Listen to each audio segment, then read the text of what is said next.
U. U is for unicycle and umbrella. Uno. A unicorn on a unicycle. UK. USSR. Hello, my name is Jim. Welcome to my Booktube channel about books and reading and stuff. U. This will be the U tag. U is a bit tricky, not you, but U, the letter.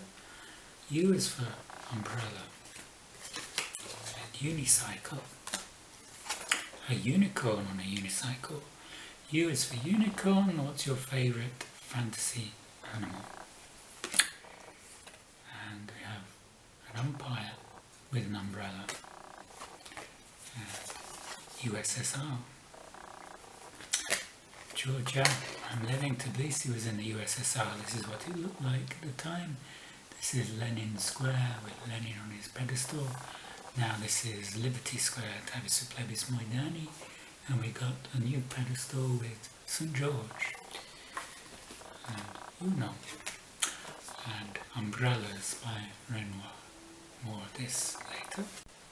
U is for Unimog and Upper Intermediate. And the USA and the state of Utah. U is for USA, the United States. If you're from the United States, which state do you live in? What's special about your state? I've only been to the United States once. Here I am in New York. I went first to New York, and from New York I took the Greyhound bus to Niagara Falls, and then from Niagara Falls I went to Toledo and Bryan, Ohio, and then to Chicago by train, and I flew back to London from Chicago. So that was 10 days in 2009. That's my only time in the United States.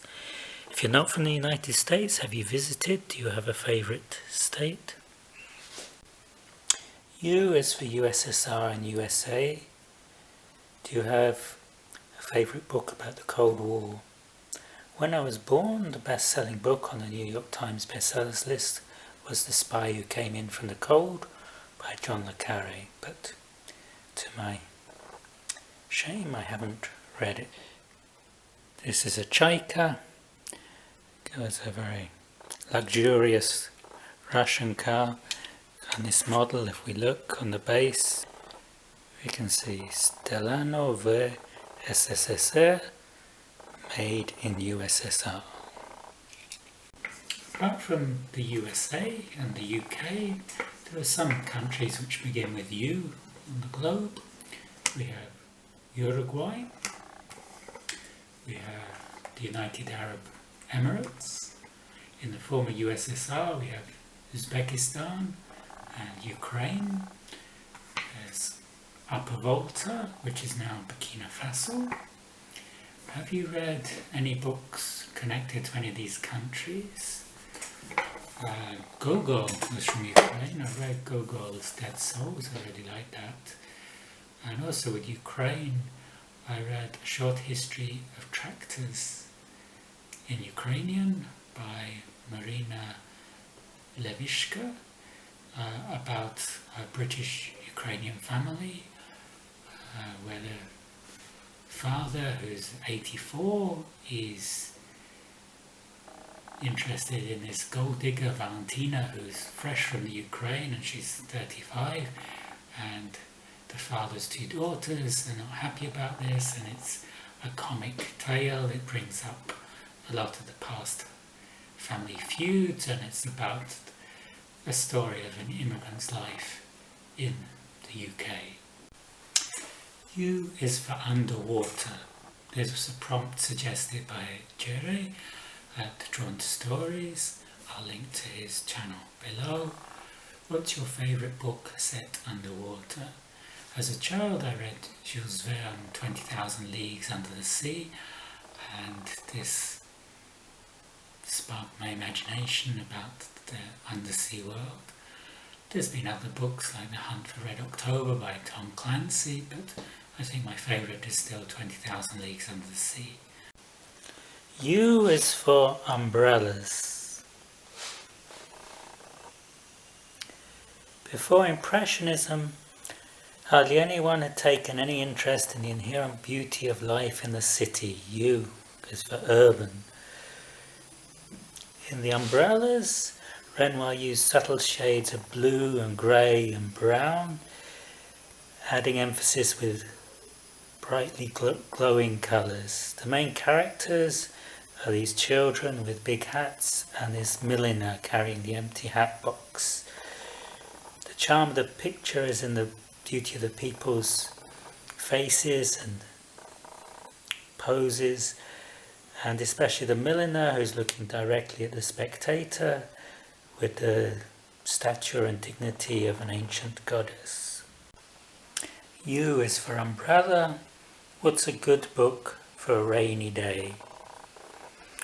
If it's a rainy day in London, you can visit the umbrellas. You can find this painting by Renoir in the National Gallery in London.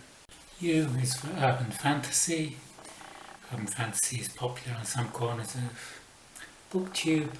This is Jim Butcher of the Dresden Files, Stormfront, the first one. Have you read any urban fantasy? Do you have a favourite book in the urban fantasy genre?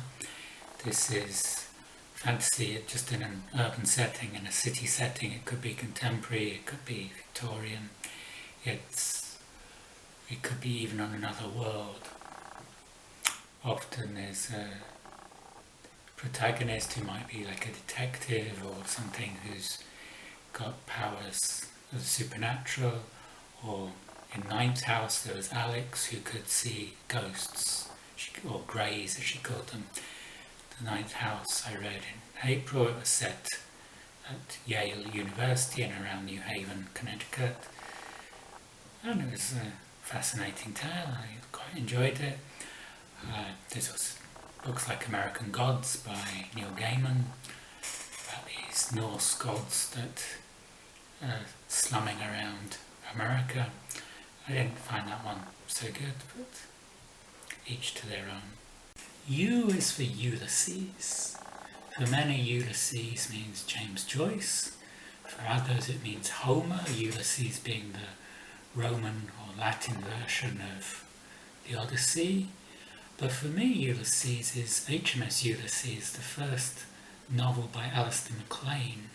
Alistair MacLean was one of the first writers of adult fiction I read. I was probably about 13 or 14 when I read HMS Ulysses.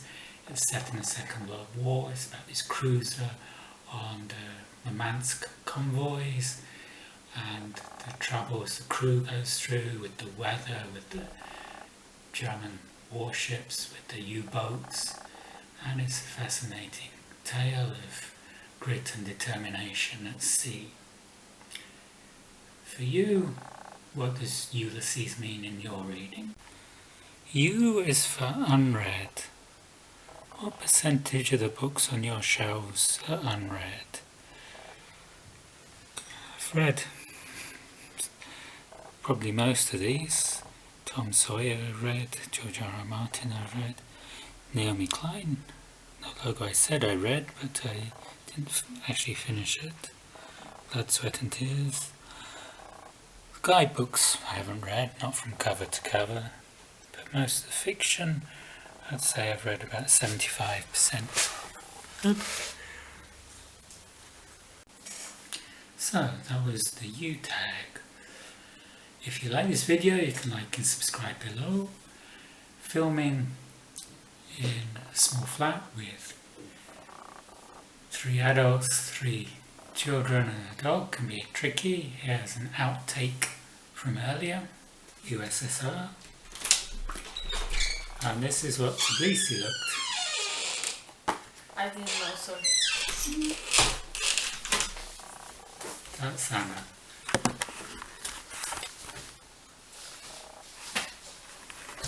I'll see you on the next video. Goodbye.